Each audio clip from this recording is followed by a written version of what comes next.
From the Blue Chew Studios, welcome to Stories with Brisco and Bradshaw. I would be Bradshaw. That would be the WWE Hall of Famer, Oklahoma's favorite son, Mr. Gerald Brisco. And we got the original Rock, the magnificent one, the first king of the ring, one of the longest reigning intercontinental champions of all time. He is the magnificent Don Muraco. Don, thanks for joining the show. Aloha, live from Hawaii. Don, we really appreciate Finally. you taking the time off of the beaches over there in beautiful Hawaii, Sunset Beach. If I'm not wrong, you're right off the Sunset Beach there. So Yep, man, yep, we right appreciate here. you taking the time to come out here. In the middle of big wave season too, boy. It's Wow. beautiful out there. The ocean's mean, angry today. Hey, is this the time of year they have that Duke special where all those surfers come? Well, from all yeah, over the world? winter time, from November to March, or it is. But right now is actually it's about 2 weeks late. Usually hits right around New Year's. All the real huge surf. Now we got we had huge surf day before yesterday, and it's supposed to get huge again today, go down tomorrow, come up again, go down again, and get really big, gigantic on Sunday. But that's just a forecast, the maps and stuff out there. I know back in your day, I know you've retired from the board also, like you have the ring, but back in your day, you were riding some of those big. What's some of the biggest waves you ever caught out there, Don? Oh, I was never, I wasn't that 12, 15 foot, not like the waves they're riding today. Those guys are just incredible today. They're out in the middle of the ocean doing things, towing in, and they have these new foils and all kinds of.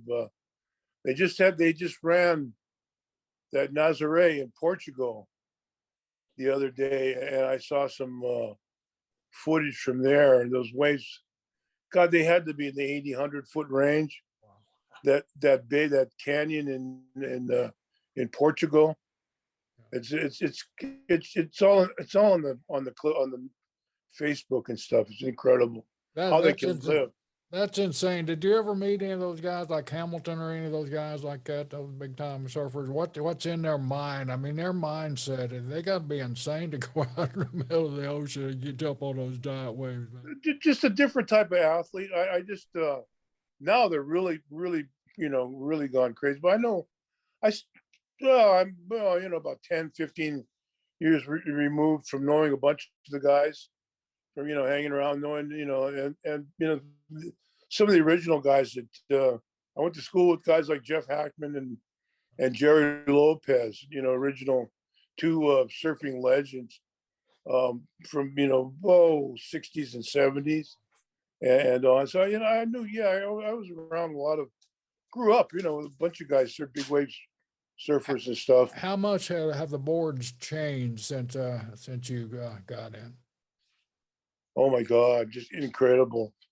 The things these kids are doing now on the surfboards are just and they're not big boards. Their water skills, their ability to dive under waves and stay in the their conditioning and stuff is just insane now compared to before. It was guys drank all night the night before and heard there was a swell coming and stumbled down to the beach and just paddled out, a bunch of crazy guys.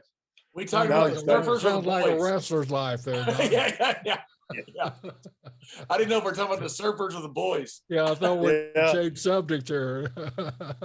Hey, Don, I used to always fish in the Marlin World Championship every year, July 4th in Bermuda. I lived in Bermuda for about 9 years. And we competed 8-hour time zones against, Portugal, the Azores, Cabo, the Kona Coast, and the Barrier Reef. But the Kona Coast there won several times. Are you a big fisherman as well? No. Never been one to go out, out far. I'm not that. I don't have those great sea legs anyway. I get surfed. Imagine all the years I surfed. I get seasick after some, on occasion. I think kind of out of it, but yeah, no, I'm not. especially when it's really banging out there, in some of these channels and stuff. It's yeah, it's way too much for me. I don't have a surfing story with Don, but I got a diving story with Don. Don, you remember when we went up to Jenny Springs and you Yeah, looking played for that moment, I kicked your fins up and made it invisible to see. I thought I was going to drown down there, John. So you remember that story, Don? yeah, Who were we with? manatee. Man, we were looking for manatees. Yeah, we went cave diving. It was you, me, and Jimmy Tanaka, Pat Tanaka's brother. Wasn't Kern with us too? No. Kern probably was with us too that Yeah. time. We had several combinations that we'd all try to grab a tank and go somewhere if we were close by. But I remember we were cave diving that particular time. And John, Fresh water, right? This Jenny Springs is known to feed novice divers up, But and Tanaka, come on, we're experienced at that. Hell, they had no more experience than me and Kern at it, So we follow the leader, we tie the rope, we're safe. We tie the rope around and we're going down to get to these big cavernous canyons. You got to go through these little tiny caves, right, Don? The tunnels to get to the big opening. So, Don's a big guy anyway, and he's got that damn big ass tank strapped to his back there. So I'm right behind Don. And so I'm sucking that air in anyway. And I keep looking up my air pressure because I don't want to get stuck in there. So we get about 3/4 of the way in there, and we can mumble, and you can kind of make out what each other's saying. We can't see. So when I said that, Don does his flippers like this, and all that soot from the side. I mean, it's a pitch black. You put your hand right up against your mask, you can't see nothing. I start to panic. When you start to panic, boy, your air disappears real quick. So I'm jerking that rope. Let's go back. Let's go back. No. Just a little way. So we just make the break. All of a sudden, we're in this huge, big ass canyon, and man, it's gorgeous and all kinds of different type of fish and everything. We say, cool. So now we turn around. Now we got to go back through that thing. And I'm scared to death that he's going to cut me loose or something. We get through, but we got out of there. But he scared me. He scared me to death that night. Those some wild times, Don. Don, you and I have got something in common. We were both champions when somebody jumped off a cage on us, and all they remember is the other guy. I had Eddie Guerrero on top of me. You had Superfly on top of you. We both walked out as champion, and all people are talking about to this day are Jimmy Snuka and Eddie Guerrero. So, and I heard you say as a heel, you're a professional jobber, which is exactly what I was as well as a heel. So you and I have a lot in common. The whole time, they, people get in their mind, that's what you do. You're there to the glory of Hulk Hogan, Macho Man, and everybody else. But it was a good time. It was a great life. It's a great life. I loved it, and we did the cage match. Eddie and I, Guerrero and I did when I was WWE champion. Eddie comes off the top of the cage and he rehearses it. I don't know if Jimmy rehearsed it at all. But Eddie rehearsed it, and he missed the crash pad by about 6 feet. Literally, it would have killed me. And he goes, "Okay, I'm good." I go, "I'm not good." I said, "You didn't kill me." He goes, "Oh, I can do it live." And sure enough, he did. He hit it absolutely perfect. I felt like I got crushed. I mean, I couldn't feel my feet, my hands, nothing. Was your situation pretty similar? Jimmy didn't go over it at all, did he? You guys probably didn't even have never. No, he just went. He just took off. Only thing, his knee landed in my side, on the side of my leg, on my my hip, and that muscle on the top there. And that was, aside from that, he wasn't that. I had him up enough. I was up enough where I was able to catch him, and it wasn't too bad. It was, in the moment, it didn't blow your mind, but no, he just took off. Didn't matter where he was going to hit you. It was quite a sight. That's what my legacy is, getting splashed and eating meatball sandwiches. Don, how did the meatball sandwich come about? That's one of the most viewed Few clips on YouTube now as you're eating a sandwich while you're destroying What the we stomach. we're coming out of the angle with me and Jim Snuka, and we're going to tags with me and Lou. They changed my manager from the Wiz to Captain Lou. So we're going into a tag with that. You know, Lou is how he eat lobsters and eat and drink, and how he'd eat and throw food around, and it was Lou. You know, so it was just a mess, a mess. So I just wanted to go like kind of convey that Lou and I were like Fuji. You know, that I was becoming more like Lou. You know, just slopping down meatballs and cokes. And I was the worst heartburn I think I've ever had. Trying to eat and finishing that, going through that sandwich. And that Frankie, I just saw it recently. Frank Williams was the guy I worked with, and God bless him for letting me carry out that type of insanity. But yeah. I was just trying to assimilate, my bond with Lou Albano. Because I remember I still, to this day, going to when Vince Sr. used to have the dinners after Allentown the first night, and Lou would show up whether he's invited or not, with whoever.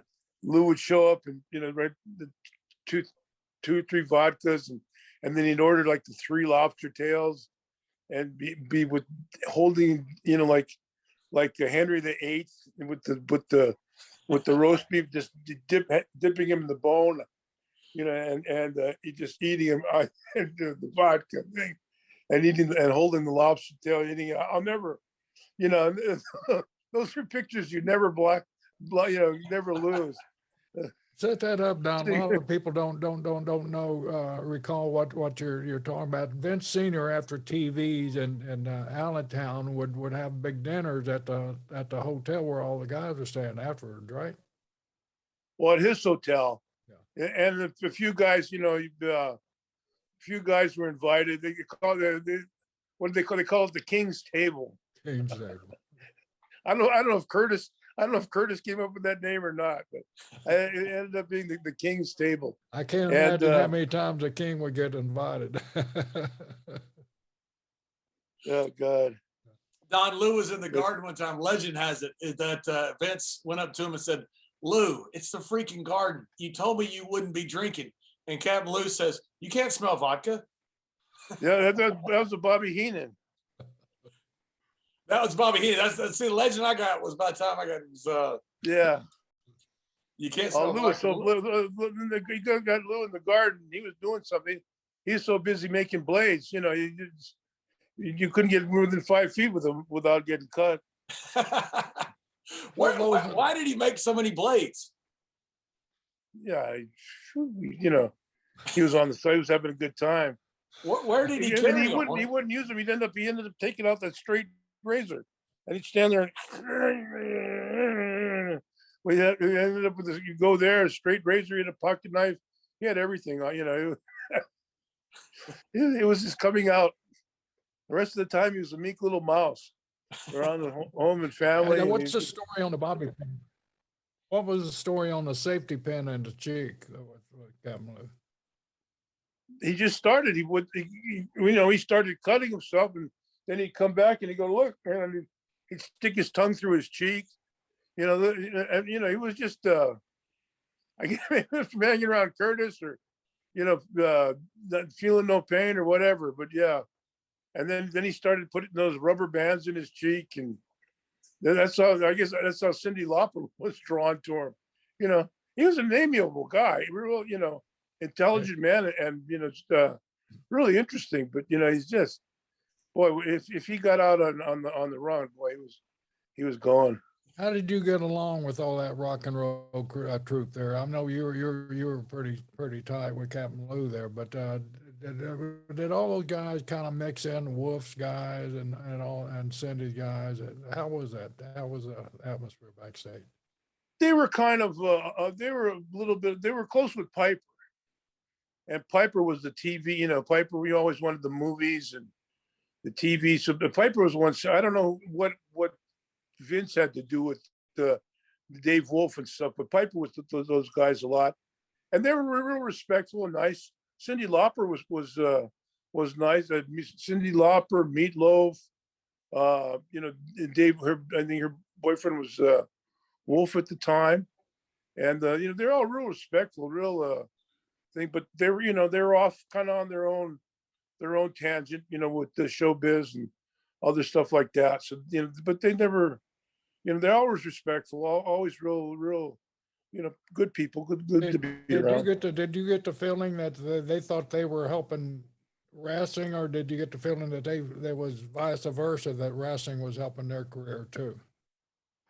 Probably both. They were into it, obviously they were into it for themselves, and they had their own, their own concepts and stuff of the business. Of the business and stuff. I don't think they thought. I don't think they realized what a difference that they were making. But it was the first time for anything.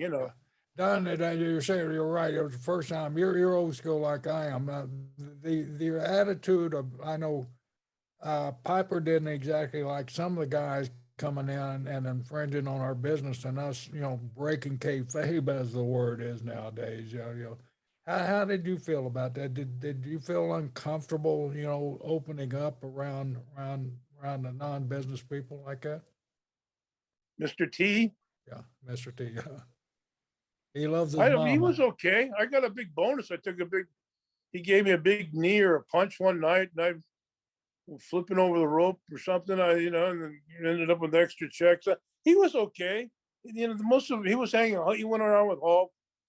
Hung around with Hulk, we were going to prayer meetings in the morning and stuff. I don't know. Piper didn't like him, but he seemed, he never really bothered anybody else. Do you know what that beef was about with him and Hot Rod? Because Hot Rod got, like you said, man, he had aspiration for Hollywood and all that, and he got along with everybody. Yeah. He would, but that was, with the boxing and his training. I don't know. I don't know all the stories, but I know he had, he was busting his butt when they to do all those those matches and stuff in the Mania 2 when he did the boxing thing with T. So it was in a new place. Nobody really knew what wasn't kayfabe wasn't out of the bag, out the door, but yet we're working with Aretha Franklin and Joan Rivers and Liberace and all these other people and stuff coming around. So it was, it was, and like I said, after when Hulk dropped that leg on the Sheik, the whole business changed. Right. It became, everybody working for Hulk and then working, which was cool because the business was, doing well enough at the time where, everybody could share in those type of profits. And it was new. Everything was new. How new it was to go through that, experiencing the cafeteria meals that we have with TV that all of a sudden started appearing from instead of the meatball sandwiches, it was all new. Did you feel the paradigm shift coming at that time?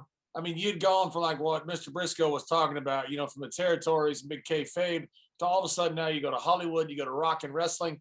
Did you see that the business was about to change dramatically going forward? I mean, I don't think anybody would realize that Vince was going to take over the entire world, but did you know that this was a real shift and a seminal point around WrestleMania 1? Yes and no, because the Carolinas and Vern and those other territories were still going. They were still, it was still a competition at the time, so it wasn't clear cut for a while yet. And then after when things started rolling, when I got with Fuji and we're, flying over the place, doing all those little vignettes and those little storylines, and everybody started those Tuesday Night Titans and stuff like that, then you could really feel, a real change, a turn coming around.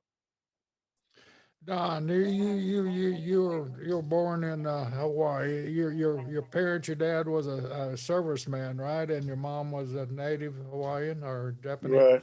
And And was they there during Pearl Harbor? Your dad, or stationed there during Pearl? My mom was. Your mom was. She was. Dad came over later. Yeah, I think so. He was in the Army later, and he got shifted over to Schofield Barracks over here.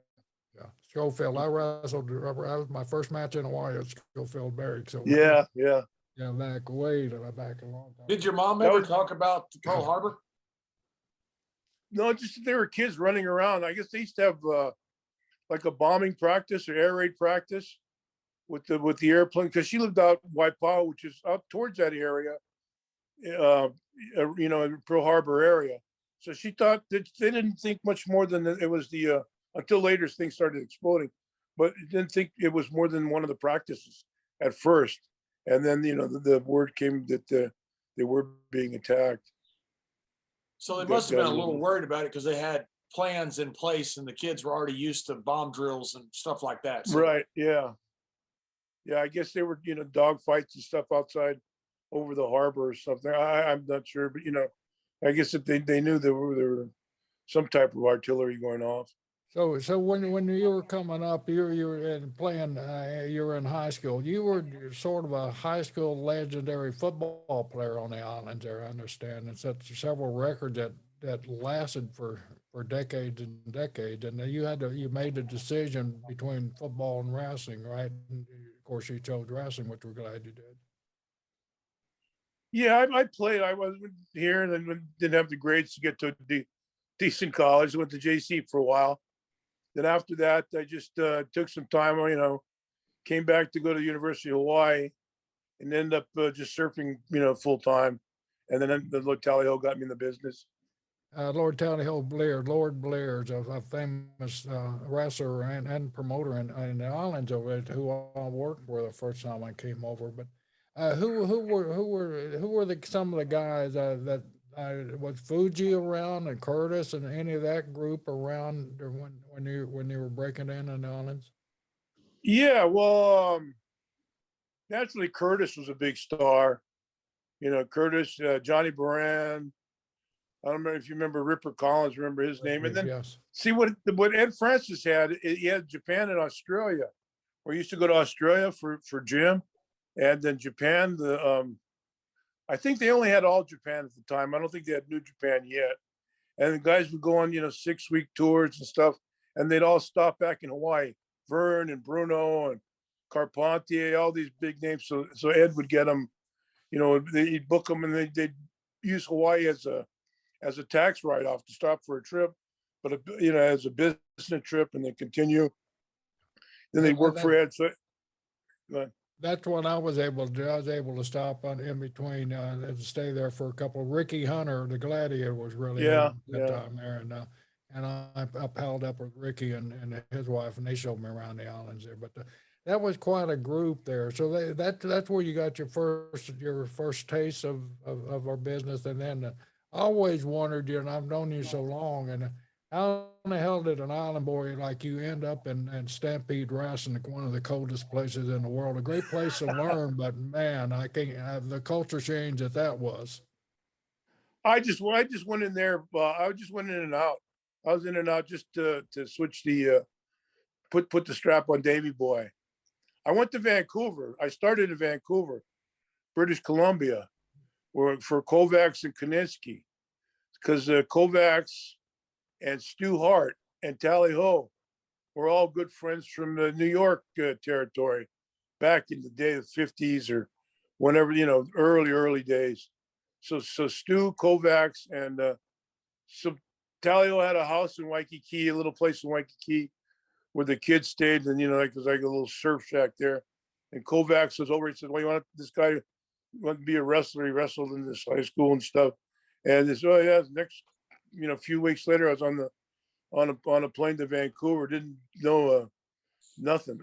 completely, no, not smart, nothing. But I've been around the guy, all the guys down at Dean's gym. All the boys used to hang out, used to train there on their way, through Luther Lindsay and Koch, and all those guys were down there, and they were all, they'd all work out with the kids, the younger guys. I was a big kid, so I always ended up getting thrown around. Was your introduction to wrestling mainly the guys that were stopping over, going back and forth to Japan, or did Hawaii have their own territory at that time as well, a regular territory? Yeah, they had a regular. Oh, they had a great territory. Ed Francis was miles and miles ahead as far as TV production and stuff. Johnny Baran was doing coming out of coffins, and it was like it was like Vince in the '60s. It was just it was really off. It wasn't really off the wall. Ripper Collins had that Southern drawl, and he would just murder Hawaiian phrases and Hawaiian talk and stuff like that. And he just was perfect. White guy, fat white, chubby white guy with just totally disrespectful to the language and the culture and everything. And he was here about 15, 20 years. He just retired. They liked him. Then finally, he eventually turned a babyface. But he was, number 2 drawing heel for years and years. It was just a perfect mold. What all cities did they work? I mean, obviously they worked Oahu, but what else did they work as far as regular cities and islands? Well, Wednesdays they had their normal town. Back in the old days, started with the Civic Auditorium, which kind of would kill it when they left. And then they would have a big show and blow it off at the Blaisdell. Then Saturday or Sunday, you would have one of the like Schofield Barracks or Block Arena, one of the military bases, perhaps, and then another weekend you might have Kauai or Maui and Hilo, or Kauai and another, and that was about it. 3 days, 4 days a week. 4 days would be just overloaded, so I don't think you'd have one. But you have the TV on Saturday, and the TV just owned the island. It was incredible. You obviously grew up watching it. Was wrestling something that you considered growing up? I guess, it was entertaining. I ended up, amateur wrestling in high school and stuff, but with the characters that they had, they were larger than life, with Curtis and Johnny Baran and all the top guys coming back and forth from the United States and Canada. That then they'd have their Saturday show was ran like about an hour and a half, and they started with like a 10-minute where they work an angle. They started with a 10-minute in the ring demonstration, wrestling holes or some type of demonstration, and then they'd maybe work an angle or something out of there. Then from there they may go to a first match, 5-10 minute first match. Then they go do about 45 minutes of promos, just interviews, and all these great interview guys that they'd had, Curtis and King and Baran and Ripper and Pedro and all this, just whoever happened to be coming through town, Bruno or Gagne, or all the guys that had great experience, a lot of experience and stuff, and all the promo that people from magazines and stuff that everybody knew a lot. And Tally Hill was a great moderator, so he could just dig everything out of anybody. So he was able to bring these guys to life. So it was just so that you're talking out of our 30-minute show minus the commercials, you're hitting about 50 minutes of promos. So that's a prototype of WWE programming. Yeah, well now it is, but yeah, this is, I'm talking, we're going back to the 70s, 80s. Yeah. Don with of course, Dwayne Johnson being a mega superstar he was, and doing this Young Rock, a lot of attention have been brought to back to the island wrestling in the beginning. What did High Chief Peter Maivia ever play a role in your development? He bought it. He took the territory over from Steve Ricard. And Steve bought it from Ed Francis. Oh, Steve was from New Zealand, right? I mean, yeah, he was a New Zealand promoter. I worked for him down there. Mervyn Sidney Bat. Yeah, Steve, he was with Curtis and Mark and stuff. Yeah, he had territory down in New Zealand. It was good time working down there. Right. I Two did. two When I channels. first New met Zealand, Tony Gurria was there. yeah, New Zealand was still is beautiful place. So he got it, and then Peter and Leah got it away from Steve. I get that. I'm sure they bought it or worked some kind of deal, and Lars got in there somehow. It was on that thing. So Peter was running it for a while, and the last tour I went to, I was home, came home, and then I was booked in Japan, and they had a tour going to Samoa and Fiji, and because I was current on TV, well, Peter, I'd come home and sneak into town, not say nothing, and my phone would ring about midnight, 1 o'clock. Brother, you come down and work. I need you, oh yeah, all right, Peter, and then fall into that, that thing. So they took me to. So I was the last one to work with Peter, and we flew back on the plane together. He came back. The cancer was bothering he had intestinal cancer. So I left the islands early, and he left with me too. He came back, and wasn't long after that the cancer took over. Well, I'm not going to go there, but you can go on record. You killed Prince Peter Maivia. You worked a lot on the West Coast, right? You worked with Vancouver, you worked LA, you worked for Roy Shire. Were you there when Pat was there as well, Pat Patterson? Yeah. It was after Ray was gone. Well, Ray was in Minneapolis already, so Pat was Roy's booker, and it was it was a nice little territory. I could serve. I lived in Santa Cruz, which is an extra half hour, 45 minutes out of where everybody lived in Hayward and Richmond, Oakland area. So I loved it down there in Santa Cruz. The trips were basically short, and money wasn't real great, but the living was good. And how long were you in LA at this Coliseum? Oh, gee, I would just shoot in. My folks lived in LA. I went there for another time. I was switching the belt to some Korean guy that they'd brought in. I forget who I took it off. I think it was maybe a round robin or something. They brought me in.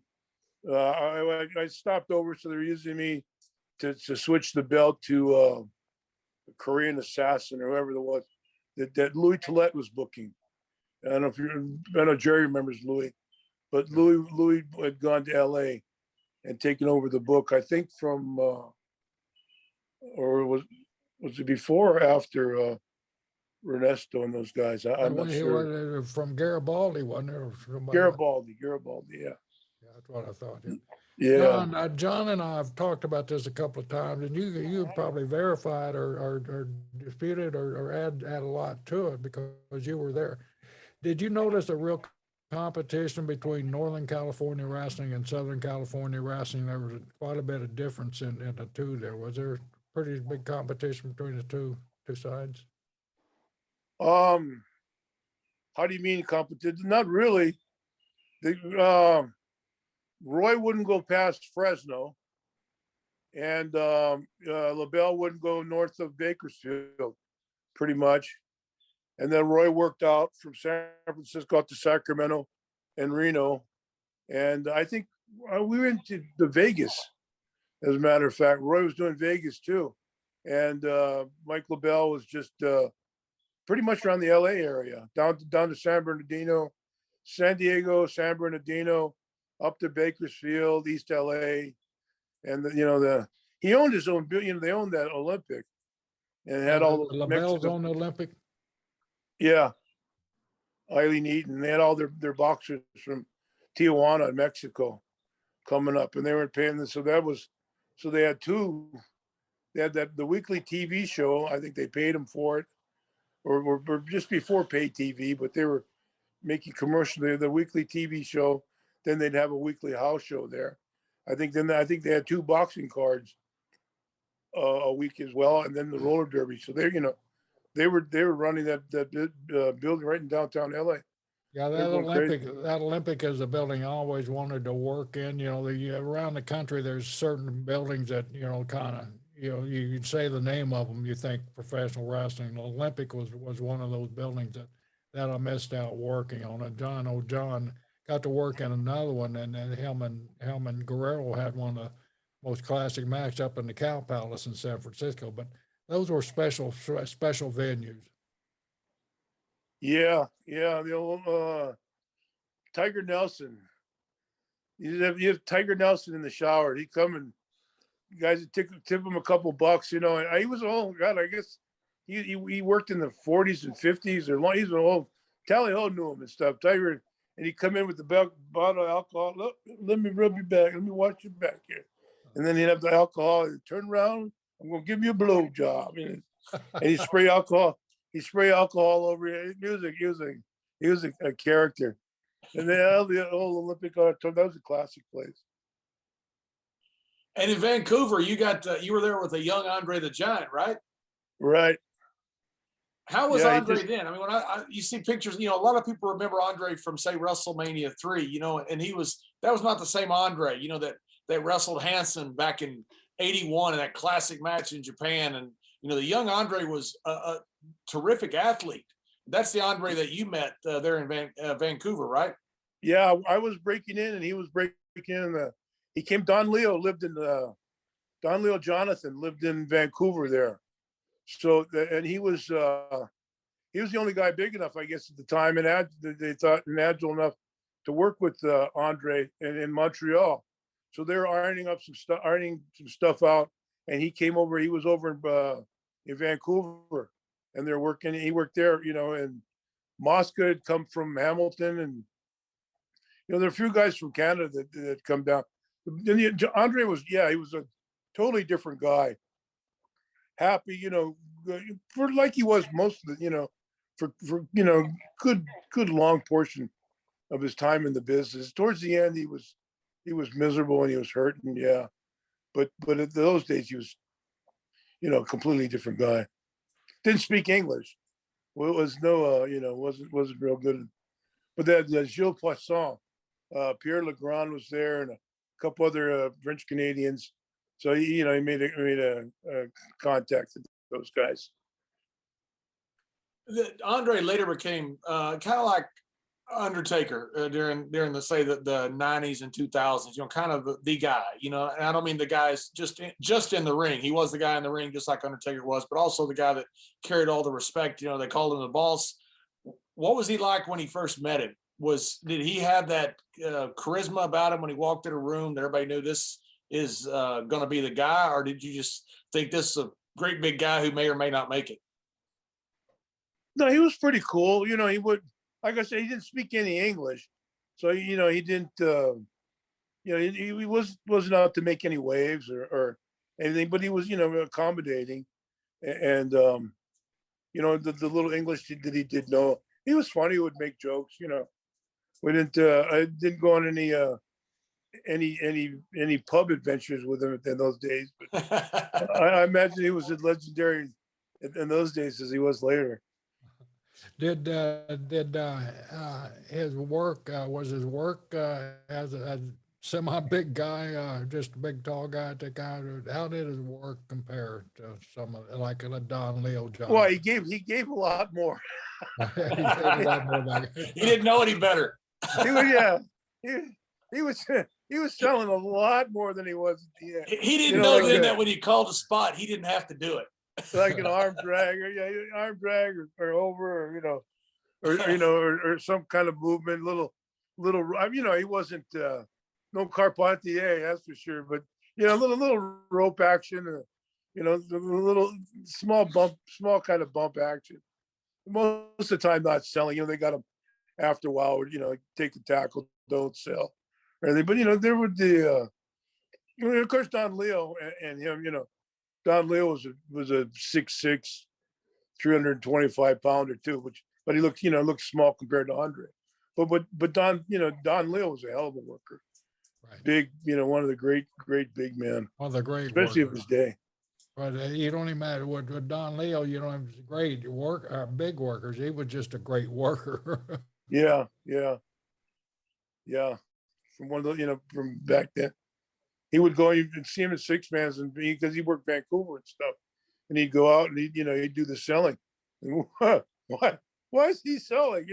He should even. But he would. Yeah, he was just a smart guy. Well, real mountain man. Up in the mountains, and he had a diving company in the ocean and deep sea diving with the nitrous oxide mixes and stuff.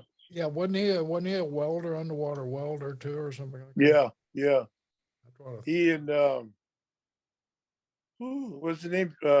Smasher Freddie, Sloan. Smasher Sloan. I don't know if you remember him.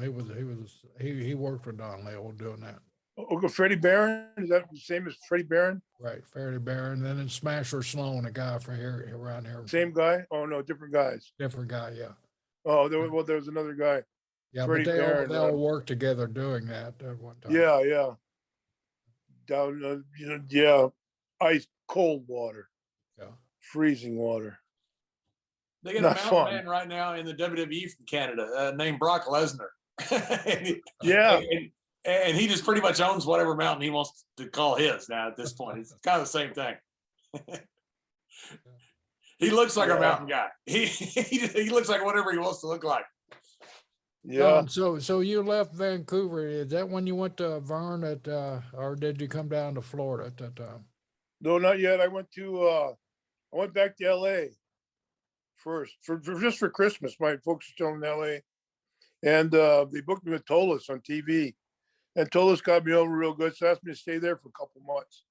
So then I stayed there for a couple months, and then I went to Hawaii. And Ed and Lord said, you want to stay here for a while. So I hung out there about 7 or 8 months. And then Vern was coming through with his family on a vacation.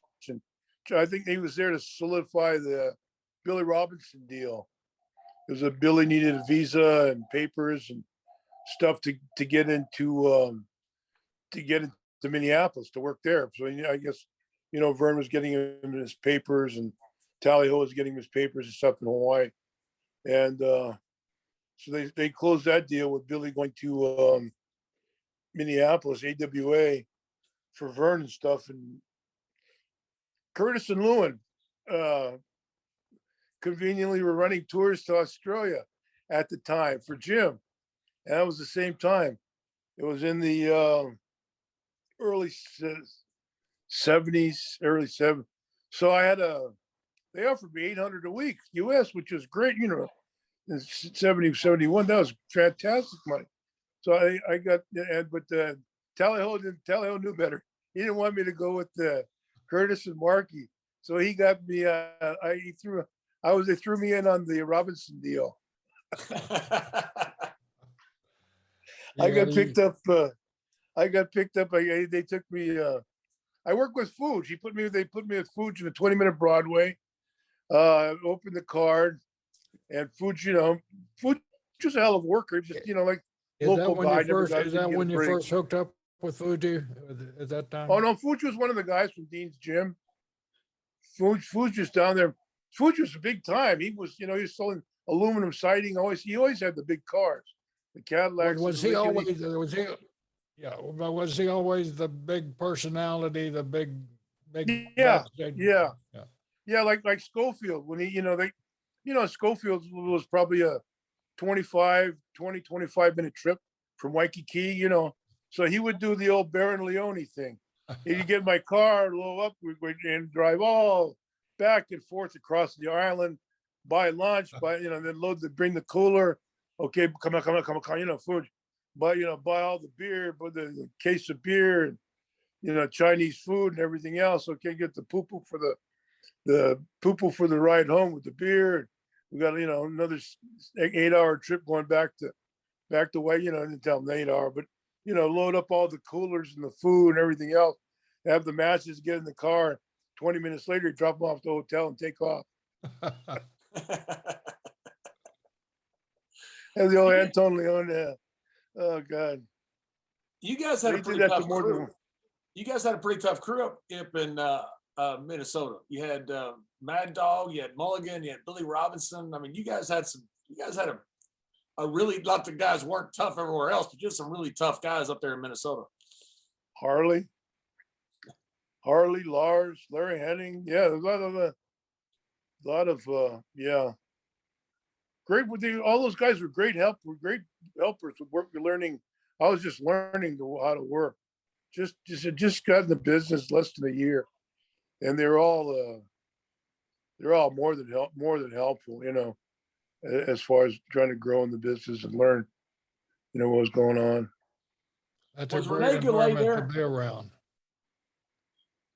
What's that, Who's Jerry? that? I said that's a great environment to be around when all these old timers are willing to pass the trade along. Yeah, it was. Yeah, it was. Everybody was a teacher back in those days. It was in Korean and it was back then. You work with somebody different every night too. You never got stale. It was like in Florida, I work with you, Jack, Kern, Dusty. Every night I get somebody else to work with. And when you get in that rotation in New York, it's Steamboat. And I love Ricky. Don't get me, but every night it's the same guy. You lose any type of creativity or any thought you may have. It just becomes a pattern after a Yeah, while. of all the changes, sometimes I think that's the worst change that we've made in the business. Where we had such diversity when we were in the ring. We could work with a King Curtis one night. As a brawler and a fighter, and then to get in the ring the next night with a Mark Lewin, who was also the same, but also Mark was a technician. A lot of people fail to realize how good of a performer Mark Lewin really was on the working side of the business instead of on the gimmick side of the business. Yeah, yeah, and it's as relaxed and as thoughtful as you could be. Because it was really entertaining, to be working different guys, every night. And I saw an interview kinda- you did, Don, where you're talking about different workers working with different guys in different matches. You talk about Stan Hansen versus Andre the Giant in Japan, about what a great match it was, about how physical it was. And then you talk about how Stan, a couple weeks later, was wrestling Dynamite Kid. right. And it was a great match also, but a complete different match. You got this high flying young guy and you got this giant, and Stan goes out with both great matches, but that talks about the diversity of every day working with somebody else. Yeah, it was. I don't know if you ever seen those tapes or ever seen those matches, but it's Stan, defending his territory in all Japan, and going out there and having a knockdown drag out with Andre, and then having a quick, clever match with Dynamite. It was, it's just myself as being in the business and professional. It was nice to see, the diversity and the change like that of what can happen and what guys in the business can do. Stan always said that was at I think the tennis center in Japan, 81. That Stan had that match with the Giant, the big one. He said that match was what made him, was that match that you're talking about with the Giant. And that made him in Japan because the Giant sold for him. Giant may not have had any choice, but the Giant sold for him. But that Stan said to this day, that's one of the things that gave him a huge springboard into his career in Japan because of that match. It wasn't an awkward match. It wasn't a stiff match or a clumsy match or anything. It was just good hard work. It was just have you ever seen it? I have, yes. Oh yeah, so it was just it's a great match. It was match. just a real great solid match, and to go like that, and then to progress to that is just I lost my train of thought, but Yeah, we've got a list of some matches on our YouTube site. That's one of them of the greatest, most iconic matches. Because we had Stan on, and he's the only one. I don't want to say this bad, Don. He's the only one that took longer than you to get on the Zoom call. But we got you on. It'd be hell. I wouldn't have minded working that hard with Andre in a match like that. It would have been cool. Like I said, myself, I was a cocky guy. I was coward and bad, so I was able to do it a lot easier And I worked, worked a lot of, singles and stuff with Andre as well. But I didn't have to, were there times that the work got hard, you were sweating and you were working hard to get through it, but that, it wasn't, knock down, drag out like that match was. Is like different characters. There's nothing, Don, like a big heel that's a coward. I happen to know a little bit about that too. Yeah. Yeah, that's a role that you guys both played and played it with such psychology. To have been a heel is more than breaking rules. It's getting into people's mind and the little nuances that you carry. And you gotta want to be a heel. You can't be afraid of being a heel. And neither one of you guys were ever afraid of that stigma of being a heel or afraid of anything. And I think that's really the difference in being a great heel and just playing the role of a heel. Well, if you got to feel. I was lucky where I came along in Florida, where I had the Jack Briscoe lookalike thing. Yeah. So I'd had a background as a baby face my whole time in my whole career time. So I was able. So when you're able to go into people's minds and say, well, he can be like that, but he chooses not to be. That's where people get, and they get, we were able to sell that, into their being, where you can do something, but you're going against the grain without having to, instead of being like the Iron Sheik or Eddie Farhat Sheik or somebody and just running around and tearing people off. Yeah, you had the unique ability of being Don Muraco, Jack Briscoe-like wrestler, and also being a Terry Funk heel-like wrestler. And you had that wide range of gamemanship in your game there, which I think really helped you along. Yeah, well, it helped, being exposed to such a wide range of characters, in our business, from Jack to Dusty to Buddy Cole, just the guys in Florida alone, to King Curtis to, you all the people you meet on the road, coming down, up and down the road that you in your travels, that all these characters that you're able to build on and able to experience. Your career, fortunately, I could almost liken it. You had while you were in your learning stages, you had the opportunity of being in the ring with some of the world's greatest, like the Vern Gandhis, the Billy Robinson, the Jack Briscoes, the Dusty Rhodes, and all that stuff, which really helped you. Don, we had a program here in Florida when Don first come in. Of course, Don had long hair, and Jack had that long head full of hair too, and Don was like 60 pounds, maybe 40, 50 pounds heavier than Jack, but they resembled each other in their movement. They're both tremendous athletes, and Don was really getting over as a baby face, and I think Jack was a Florida champion or something like that, Don. And I didn't get the world strap at that time, and he challenged him. And Don, nobody had ever done anything with the figure four in Jack's career down here. And Jack hooked the figure four on Don after one of these great, fantastic matches. Don rolled it over, reversed the figure four on my brother. And he grabbed, I think you grabbed the rope there for the extra. The heat that he got was just white hot. And from there on, Don went on to be one of the hottest heels in the territory. Yeah, it was, just having great people to work with. It takes can't do it by yourself. And it's amazing sometimes you have something like that, like Jack Briscoe gets the figure four over, gets the figure four over, gets the figure four over. It's why you don't use it for a high spot all the time. Use it for the right moment. And you have Don Muraco that comes along, who's this huge, going to be superstar. That's when you use it. That's when you let him reverse it. And all of a sudden people it blows the roof off, and it blows people's minds like, oh my God, nobody's ever done that to the world champion, Jack Briscoe. And that makes somebody. Sometimes it's the little things in our business that makes stars from that point forward. Well, was that Eddie Graham? Eddie Graham, Bill Watts, that influence there. That was The Office. They were doing The Office at the time. Watts and I don't know whose finish it was, Eddie's or Jack's, or or Watts or who it was, but yeah, it helped my career, no doubt.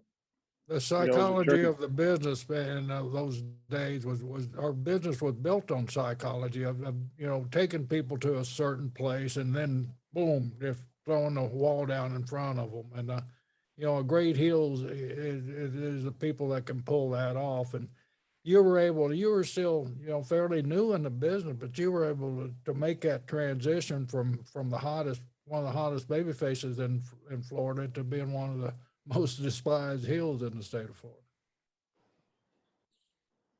Timing, you got Timing and with Gary Hart's Army too, right? Gary No, Hart. it was before Sonny King. Sonny King had to.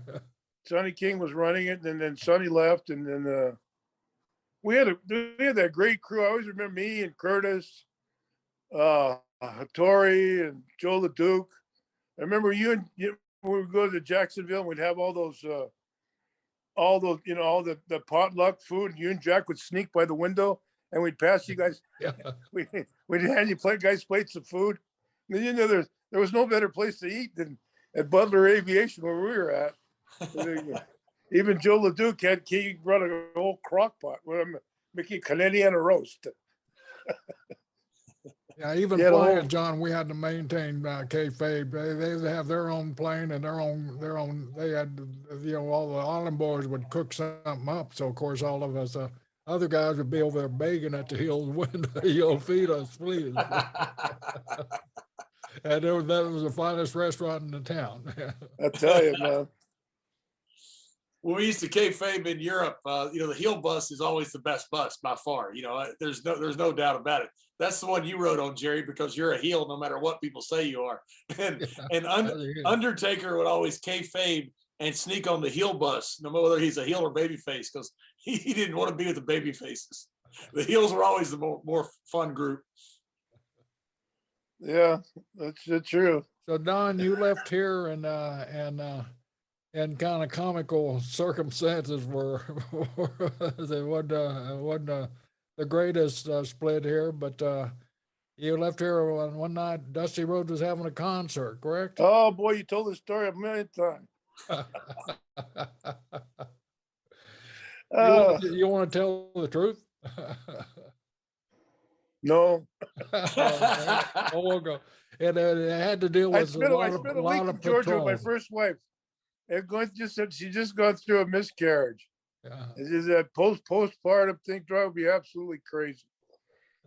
So when at that time we hit back to Tampa for the Dusty Rhodes Rock and Roll Revival. I was ready for a bottle of tequila and whatever else came down the road.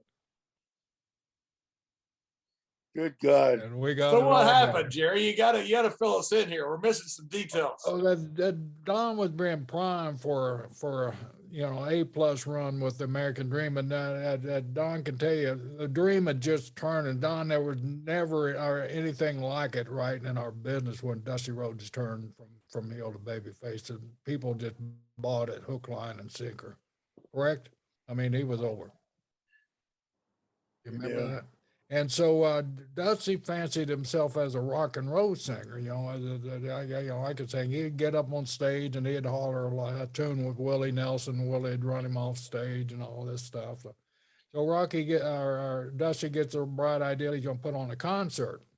So he rents the Armory out, and the kayfabe is really, really strict down here. Bill Watts and Eddie Graham, and like Don said, even airplanes with different hangars and sneak over and get food. So it was pretty strict down there. So Don had just made the switch, and he was still friends with all the baby faces. Dusty had a concert where we would pass around several bottles of tequila and whatever else goes on, with the tequila there. And Dusty gets on. He had his big blow-off number was Johnny Be Good or something like that. So Johnny Be Good.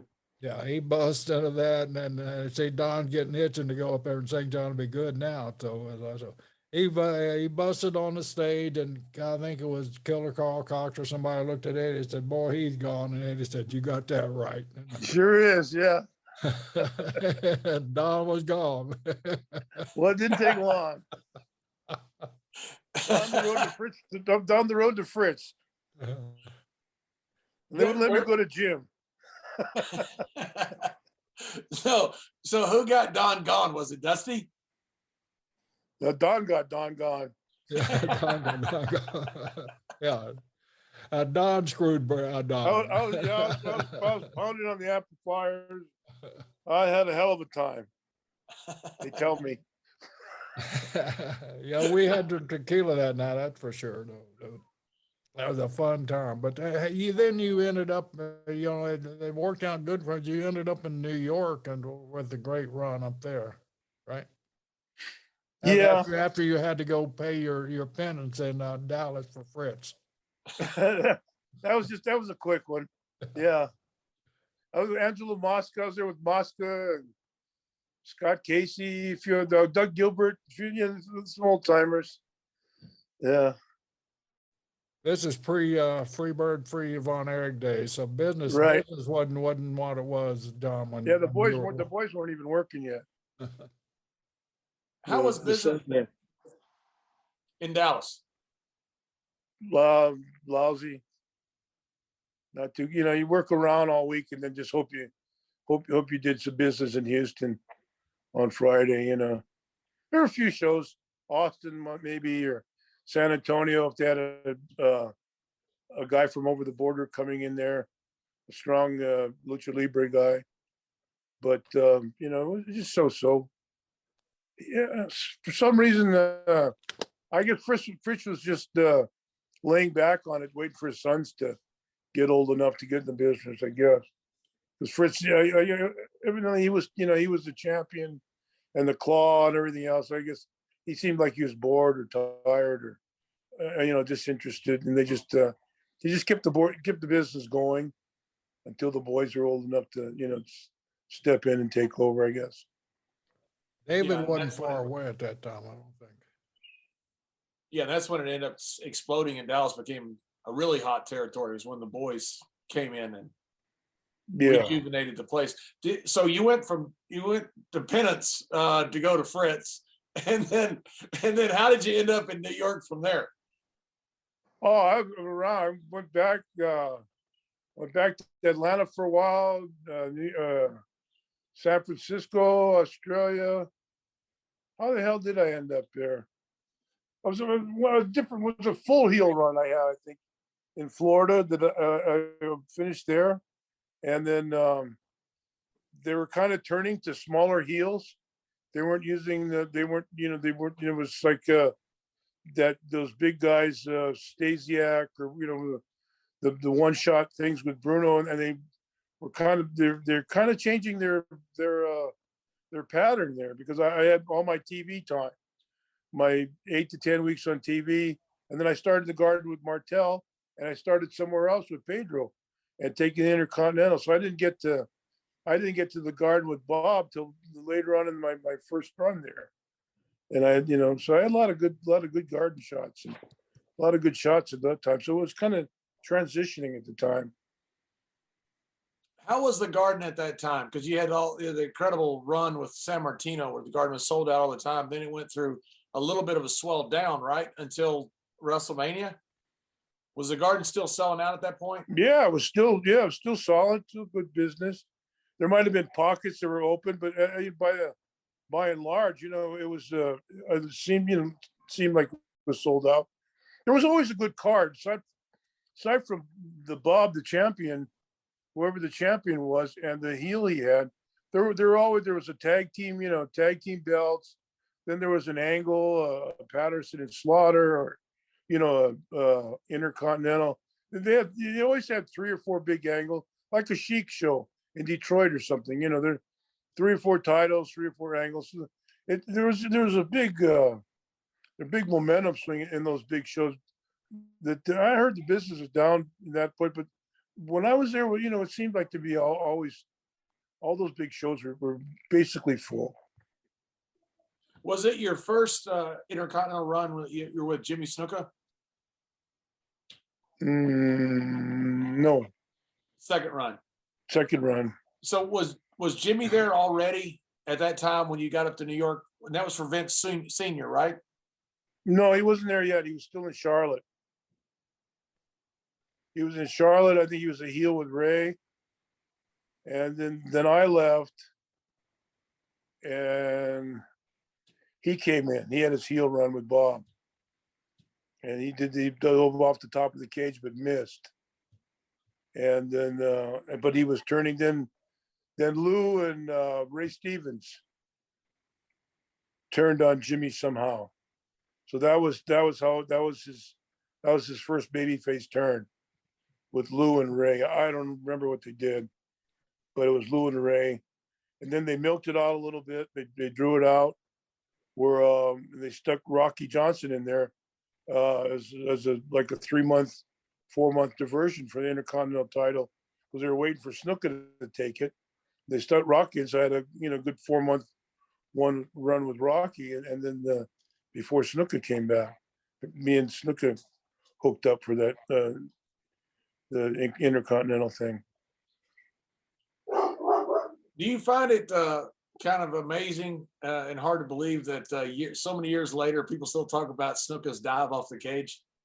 I mean, did you know at that point what a big moment that it was that you were going to do something that was people were going to be just shocked about?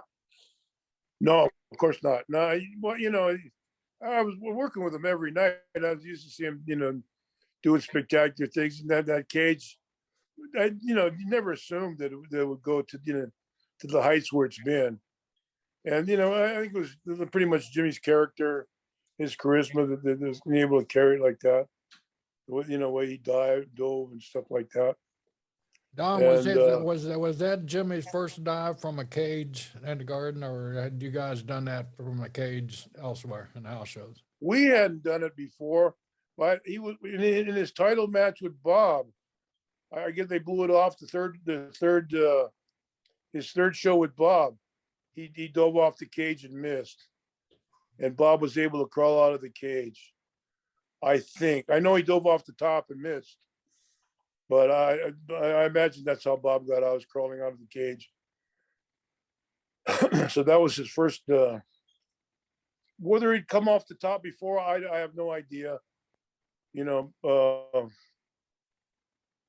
That jump, from what I've read and what I've heard, are some of our peers. That jump in that match influenced so many guys, and so many guys claimed to have been at that Garden that night, from Mick Foley to Bubba Ray to Jesus Christ and several other people that were all there that night. So whoever was there, man. Are you putting Bubba Dudley and Jesus Christ in the same crowd?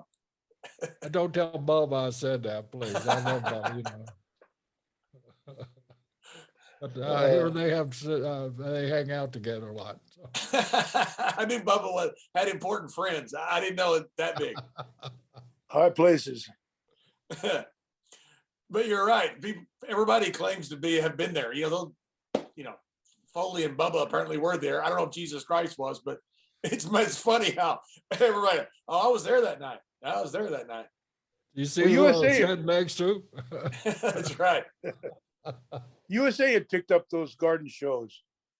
So USA, I think, aired it live. And they did some kind of cable record. I guess they promoted and programmed it. Because they had that New York, they got that channel, that station in New York where they show in the city where they show the Garden shows and stuff like that. So, but at the network, I think it was. USA had just picked it up, and they were shooting Garden shows. Was that before Dr. D slapped the Stossel, or? That was before, right? Yeah. Okay. Because before Hulk. That didn't come until after before WrestleMania. Hulk. Yeah, it came up later with Hulk. Yeah. After WrestleMania, so. Yeah. What, was you there that night? I think so. I think those are. I don't think I was in the territory. I think I was up there. I was up there doing some promos or something. I wasn't far from coming in, and I think they put me in the first match with Tony. And guys were, they shouldn't put you on the first match there in the Garden, but just had a match, and Fuji and Stossel and Dr. D was, all that was going down over there. I was in the dressing room when it happened. We heard all that commotion and everything. We're just getting ready to go to the ring. We didn't know whether Stossel was knocked out cold or what. We just heard all this commotion as we're coming out of the door, and then everybody in the dressing room felt it coming, and Stossel or Schultz, I'm gonna kill this son of a bitch if he asks me, I'm gonna kill him, and so he asked him, and what'd you say? I mean, he gave him a chance, and wow. I mean, we saw him hit the floor, and about that time they were rushing us through the ring, so we didn't ever see the aftermath, what happened. So you didn't know if he had killed him or what? We didn't know if he killed him or what. We just saw him down on the floor shaking. What was it? You and Jack wrestling that night? Do what? Was it you and Jack wrestling that night? Yeah, we were wrestling Murdoch and Adonis, I believe, that night. Oh wow! So you saw Stossel hit the floor. We saw him hit the floor. We were coming out of the door, and all the lights was just right at the side of the door. They were interviewing. We saw Stossel standing there. Of course, we knew who Stossel was from TV, and we knew the volatility of Schultz. And Schultz had been saying, because the word was out that they were there. They were interviewing wrestlers that they were trying to put the expose out on wrestling. Schultz said, "I'll kill the son of a bitch." He asked me. And he asked him, and I mean, people had to know Schultz. People who knew Schultz knew what was going to happen, and I don't know. Nobody's been set it up. That's what I was going to say. I don't know if Dave was really set up to do that because they knew how he would respond, or if it was just a spur of the moment. But Don answered the question for me. It was set up. Yeah, Vince knew in his heart was going. Given any kind of rope that he'd be slapping the guy, wouldn't be long, before he'd haul off and smack him. Doctor, Dave, so he was that kind of guy anyway. He was always, always talking, always angry. Always angry, that's for sure. So Jerry, you're saying that he might not have been set up, but the table was laid perfect for it, right? It was set, man, with the finest silver and the finest china you could display. So Jerry, what was the feeling right afterwards? I mean, did anybody say anything? When we come back from the ring, of course, we wanted to know if the guy dead or alive. Oh, he's okay. He's okay. Schultz just slapped the shit out of him, and Schultz sitting over in the corner, doing the twitching and all that shit. And then we just heard all the loud noise, and Hogan got, Hogan got, brother, you missed that one, What happened? He told us, I said, well, we saw him hit the floor. He said, yeah, he slapped him. I think he got him twice on the way down. Yeah. So he wasn't pulling nothing, man. But everybody expected, everybody knew what was going to happen. I mean, it just the timing was just there, and it was just, Schultz was Schultz. And, so like I said, a lot of us thought, it was a setup deal too, where he was put in that position to do that. And then it sounds like Stossel was a guy that was a pain, and nobody really wanted him around. Right. And so Schultz was conveniently put right in front of him. Yeah, and there, we were told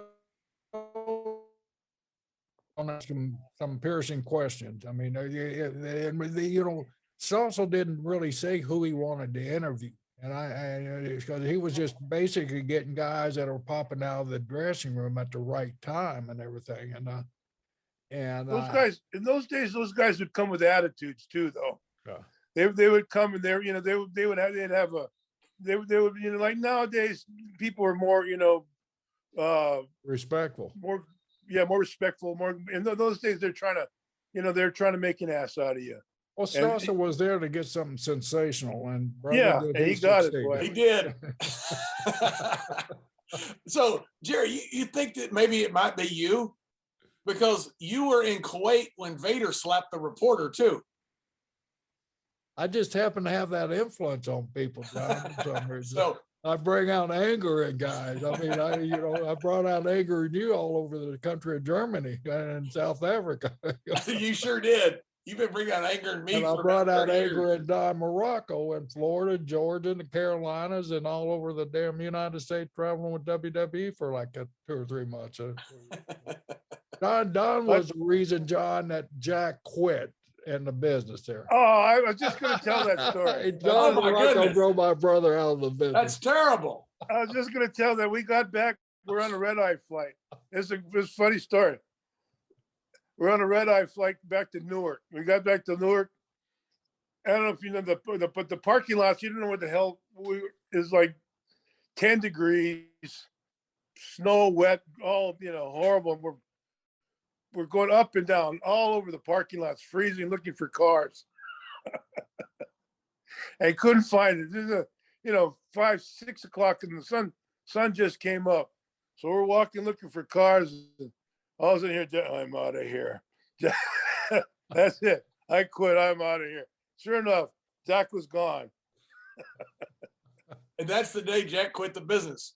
That was it, man. We were From on the New red York. eye, but going from the red eye, going from the plane to the parking lot, we happened to pass one of those fine establishments there at the Muraco airport that sold alcohol. And Don said, "Come on, let's get some Courvoisier." He used to love that Courvoisier brandy, right, Don? That was your favorite. That was, and so it's Bloody Mary morning, so we would go in and we hit those probably more than what we should have, and so we were feeling no pain except Jack was feeling the cold. So then we made our way out to the parking lot, and Don was right. I mean, you couldn't see Don's car for lumps. All we could see is lumps of ice out in the damn distance where the parking lot was. Jack just shook his head. "I'm gone." That was it. He was too. Sort of like Morocco disappearing from Florida, Jack disappeared from New Jersey. Oh, yeah. I've done a few disappearing, just made a few disappearances. So some guys have big Hall of Fame, retirement parties. The legendary Jack Briscoe retired in a frozen parking lot after a bunch of morning hot toddies. Yeah, basically. And what a departing crew he had being Morocco, man. That's great. we Closest set would have him been off probably in Adonis. style. Oh, those are rugged days in New York. Those were the first days of Vince Jr. They were rugged. Those are rugged times. Those tours, Don, what were they? 20, 30 days in a row sometime, man. Yeah, I'll tell you. And they were brutal, John. John, there was no organization to them whatsoever. You're on the East Coast on Monday, West Coast on Tuesday, back on the East Coast. Then you're in the Midwest, and you're back in either East or West, right, Don? I mean, you just didn't know where you're going. One time our planes were delayed, or we got a later flight or something. We walked in on a Globetrotter game. Yeah, that was in Salt Lake City, I think. Yeah, went to the wrong Portland or Salt Lake. Yeah. Yeah, there were 2 or 3 arenas there. We went to the wrong damn arena. Yeah, I walked in, and here we are. We saw a full parking lot in front of this arena, man. This got to be the place, it's full. Yeah. We walked in and damn Globetrotters are playing. They wanted us to join them. Don, what was the difference between senior and junior? You worked for both. What was the difference? Whoa. Well, senior was laid back, old style promoter, respect. He had the house in Delaware, then the house in Lauderdale. He liked to play the horses. He came, then watch the match. He wasn't, he wasn't full on, the book ran the booking out of a, regular, big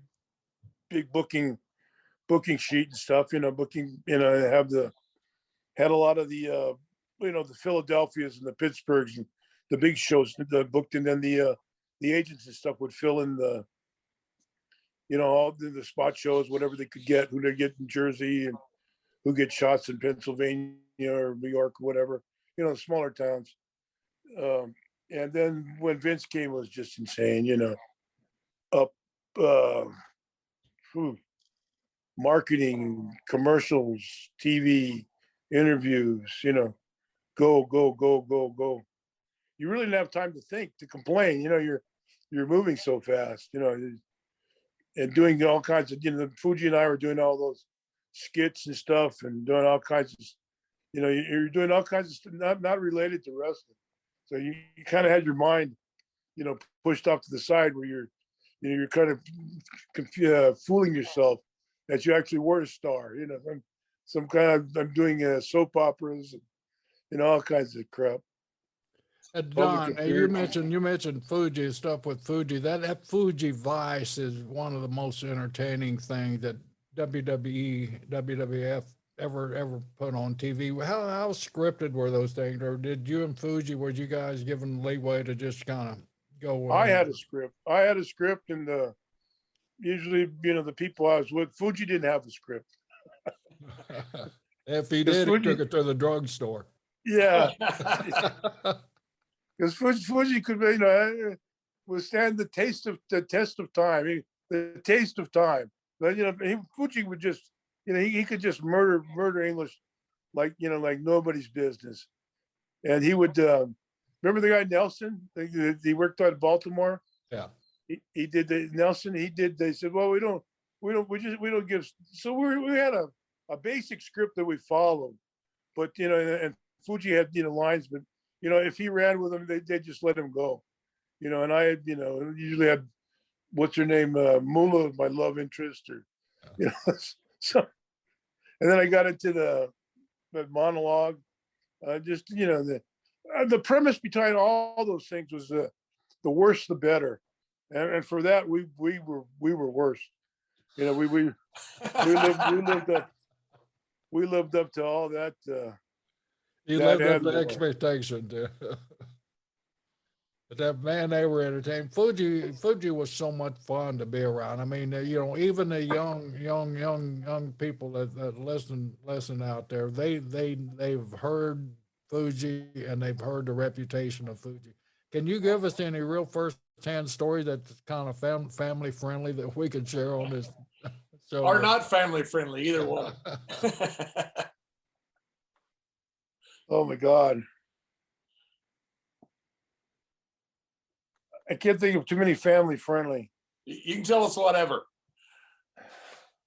Well, you know, you shave guys' eyebrows, shave half a beard. He get him drunk. Bobby Jaggers. Remember Bobby Jaggers? Bobby Jaggers, yeah. Yeah. He was, you know, Bobby's one of the guys. He had all this. Well, when Thez was this, he'd have Thez stories, and you know, guys from the 30s. You know, Bobby was always he was a good guy, but yeah, they lived up around Hayward, and they all lived together with Fuji. They all lived, Lonnie Main, Fuji, Von Bronner or Von Steiger, one of them, and they'd get so Jaggers was part of their crew, and he was always talking, and you know, he'd get himself in trouble. So they'd get him fall down crazy drunk every night after the matches. Different night, they painted his they painted the glass on his Corvette. They painted it all black. When he got in drunk, he couldn't see out. Just different stuff like that. You know, that was when they started cutting off the, you know, Don, that's really safe, you know, for a drunk guy to get behind the wheel of a car and all his windows were black. Yeah.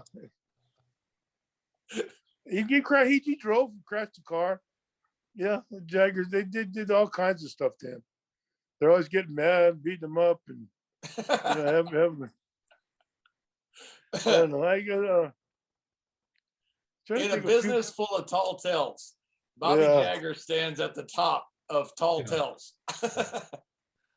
What was that partner's name down here, Don? Jayhawker. It was Bobby Jaggers, and I can't remember the other kid. But Ron Bass.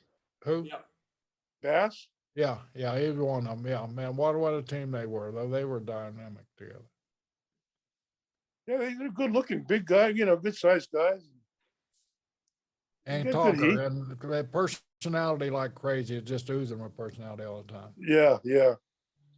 But he had a mouth that get him in trouble all the time. Yeah. Bobby came in, we're in Kansas City. We ran the old arena there, Jerry. And Bobby came in and he had some card. He was like saying he was the mayor of the city or a councilman or something. They're like, Bobby, just stop. Just stop. And he may have been, I don't know, but he had a reputation for creativity. Creative. At least, yeah. You know, Fuji, when I came to WWE, Fuji was, you know, toward the end of his run, but I was there for quite a while with Fuji. And I would just watch him because I was scared to death of it because I'd heard so many stories about Fuji. Shaving eyebrows, things going in bags. I would sit there and talk to him, and the whole time I'm sitting there thinking, okay, is he pulling something on me? Is he not pulling something on me? I thought he was awesome. He was great, but I was very aware around Mr. Fuji. You had to have a great time riding with Fuji. Did you ride with Fuji also? Oh yeah, yeah. Traveled with him. Well, he was my manager we were together, you know, for quite a while, several months, all through all those, you know, he was all the. Phew. When Hulk came in, I don't exactly remember how, but I ended up with Fuji as my manager. Yeah, what a crew you guys had together at that time. You had Fuji, you had Piper, you had Cowboy Orton, you had Hogan, and Mr. Wonderful Paul Orndorff. I mean, Paul, just Orndorff was something special back in those days when he died. Yeah. It was, you know, it was fun. Then Tony Atlas and Mascaras and you know, those guys were around. Adrian Adonis, and was you there when Murdoch and Adonis were tagging? Yeah. What a pair! Day and night Combination, but they clicked. They really clicked together, though. They had that old school work. Both of them had that same style of old school. Boy, they have two guys that could work their ass off. Either one of them, man. I still talk about Murdoch was that West Texas Dory Funk Jr. You know that Dory Senior, whatever. That's cool, and he was, you know, master of it. You know, been in Japan with him half a dozen times. You just watch him working with the Japanese guys. You know, just, you know how, and then Adonis, all his style. What was it, Fred Atkinson? Yeah, the guy from up around Buffalo or Hamilton that broke him in. Yeah. If media would have been the same as in later days as when Murdoch was going, Murdoch would be held in the same esteem as a Terry Funk now. I mean, because Murdoch was that good and that had that kind of charisma and ability to do anything you needed to do in the ring. Yeah, ring wise, but he wasn't not crazy, not as crazy as Terry could be. Murdoch and Dusty were a great team. I mean, Murdoch and Dusty, those guys were fantastic together. Yeah, in Minneapolis they were together. Was that your time in Minneapolis when they were together? Yeah. I was with Dusty for a week in Japan when he was finishing up for Oklahoma for Watts and stuff, and Vern sent him to Japan and that's why I hooked up with Dusty. First time I met Dusty. And he came in and, we're talking. So right at when he first started doing the promos, I was at the airport and Larry Henning is, this guy, Dusty Rhodes. I said, yeah, I was with him in Japan. I was watching, I'd seen some of his tapes and stuff. So I wasn't too surprised, but everybody was there was, whoa, hey, Daddy, let's go with American Dream, and then coming down. He did his Brian Blair impression. That's right. Well, the way Blair's got a book out for sale on Amazon, it said, Truth Be Told. We'll give that up another plug. Here. That's right. Brian Blair's book, Truth Be Told. We'll give another plug to it. We've only given about 4,000 plugs for it, Don. He was on our show recently, and he must have plugged that book like 99 times. Brian, forever businessman, every breath he was saying, he would bring the title of the book up. And it's a great book, by the way, too. I always talk about that time at Yeehaw Junction. Yeah, we had Brian tell that story last week, the mooning story. Oh, God, that was funny. That was just, and everybody just sitting in the restaurant. He had to come in. That's the best part. Yeah. After he's just, hanging out of the trunk with his pants down. And then, it's got, and everybody's sitting where, giving me a BLT or whatever, soup and sandwich or whatever. What a topic for your BLT, huh? He was as red as Rick. He was just red. Or Beeper, Oh, man, God. he was game for any rib that you wanted to pull, and he was usually the butt of all of them. Speaking of butts. John, every time we ask him a question, he would hold up his book. He goes, "As I say in my book." Oh, God. It was great. So is he selling any? What's that? Is he selling any of them? Yeah, it's one of the top sellers in the wrestling book sales. Oh, right on. Yeah, so it's not a bad book, So Everybody's writing a book.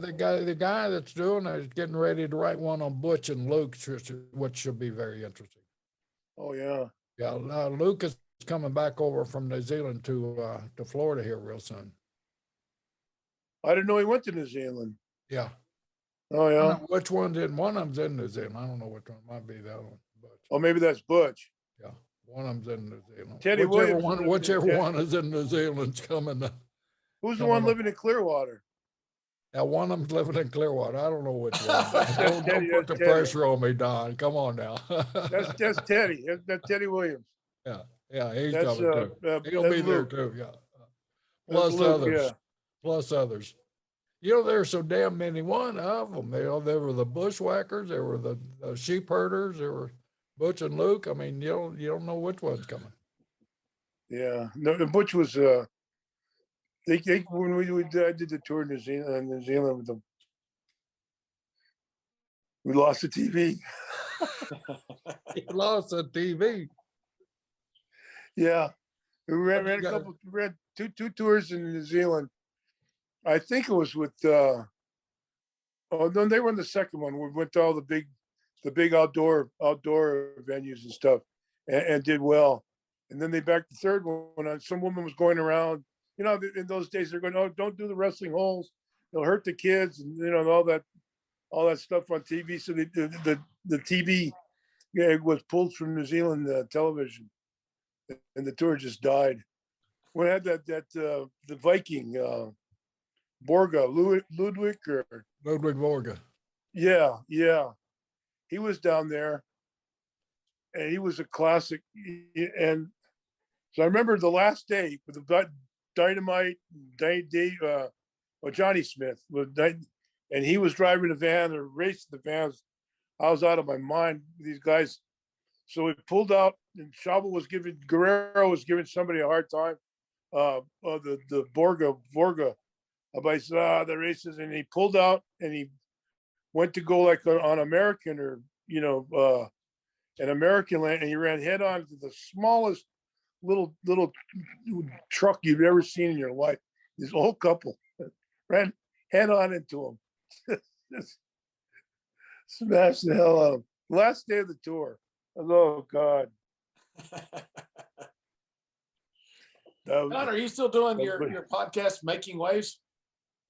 No, I stopped that for a while.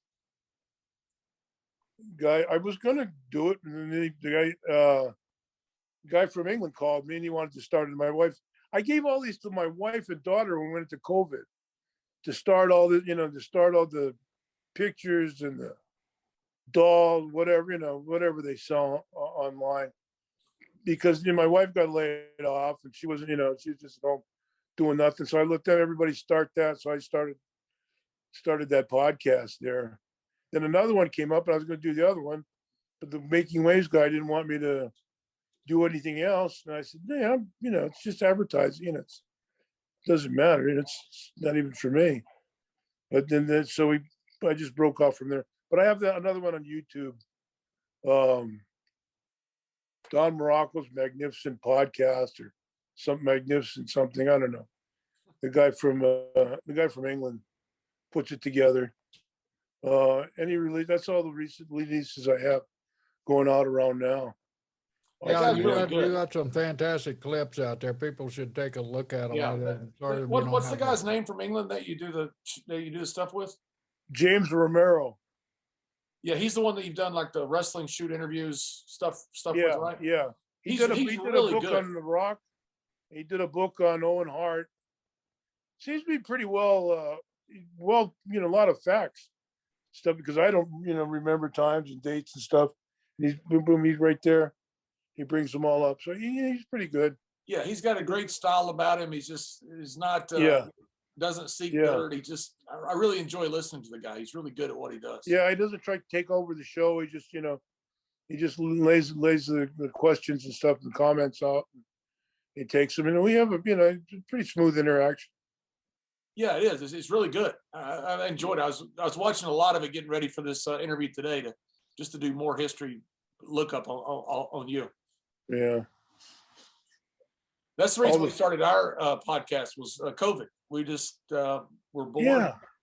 We wanted to give people something to smile about, so we thought we'd get together and tell some old stories and have some friends on, and that's what we do. We don't bury anybody. We don't dig up dirt. We just I don't go there. I don't tell my drunken Tampa story is as far as I go. I guess Valentine's exposed me a few times. So every time I say Valentine, I go, one of those.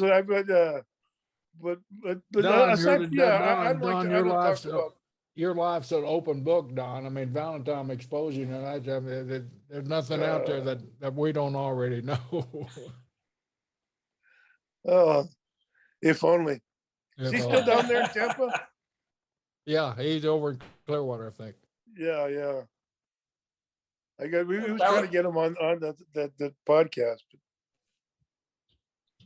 Yeah, Valentine's there in Clearwater, Jerry? Yes.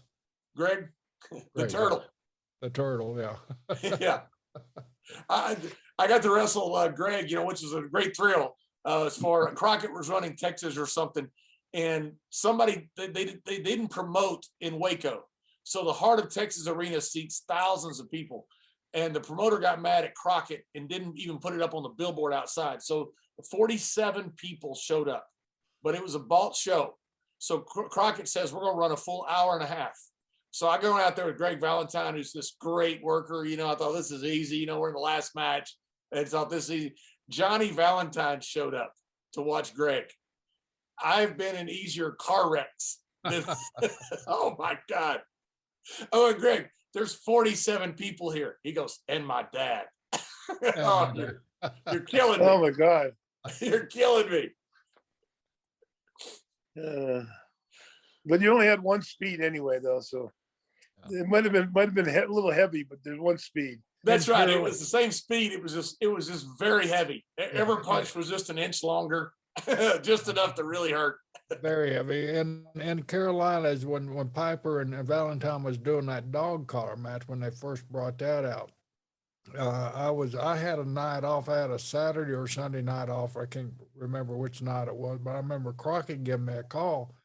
They were going around working the dog collar match to get used to it, so they could have the Greensboro blow-off match with the dog collar match. So Piper got his neck hurt really bad in a warm-up match with Valentine and the dog collar match, and he couldn't make that big show on either Saturday or Sunday night. I think it was Winston-Salem or Greensboro. So Crockett called me and asked me if I'd fill in for Crockett. He didn't tell me what match I was filling in. He just told me, come up, you got a good spot, take care of you, blah, blah, blah. So I got up there and they told me I was in a dog collar match. Man, I was so pissed at Piper. I said, now all the matches, you give me a match where you get your damn neck broke and then you want me to fill in for you that one night, and I went out there and Valentine, I didn't have a clue, dog collar matches. I've been in chain matches, but our Valentine beat the holy crap out of me, and I cussed Piper out for like 2 years after.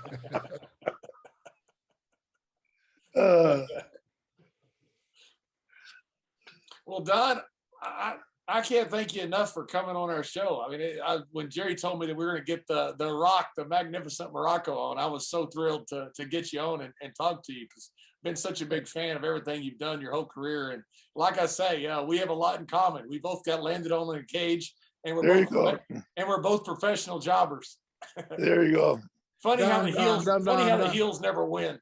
No, John and I are, you know, we just started this podcast a few months back, but we're always trying something different. So we want to try something with the magnificent The Rock Muraco tonight. We're doing what we call the B Square Brisco Bradshaw. It's the B Square 5-point count out. So what we're going to do, I'm just looking for a short answer, yes or no, or something like that, whatever. Then just answer the question as briefly and as shortly as you can. I'll start out. We're going to ask 5 questions. I'm going to start out Budweiser or Miller Lite. Miller Lite. John. Favorite TV show growing up?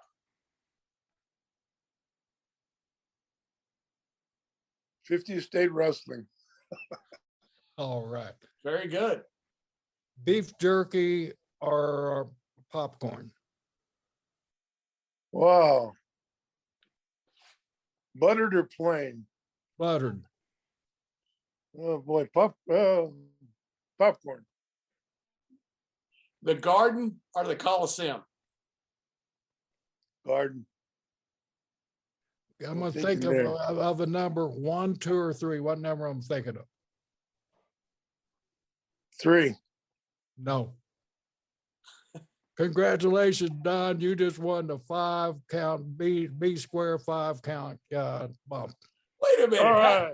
How do we know that? How do we know that 3 is not the right answer?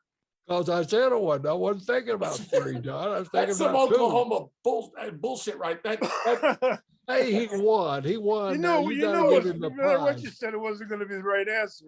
I guarantee it wasn't the right answer. You could have guessed 1, 2, and 3, and Jerry would have said, "No, you got it only wrong." 3 choices. I mean, you got a pretty good damn odds to get it right. That's some I mean, Oklahoma we black couldn't magic right there. There you go. But Don, thanks so much for coming on. I know thanks for your lovely little wife that we finally got you on air here today. But man, thanks. And thanks for taking the break from beautiful Hawaii Sunset Beach there, man. You're welcome anytime. We've been friends for 50 some odd plus years, and I hope it continues another 50 years, my friend. I tell you, thanks for having me, man. My pleasure. I've been reading about you guys and getting all good reports. Thank you.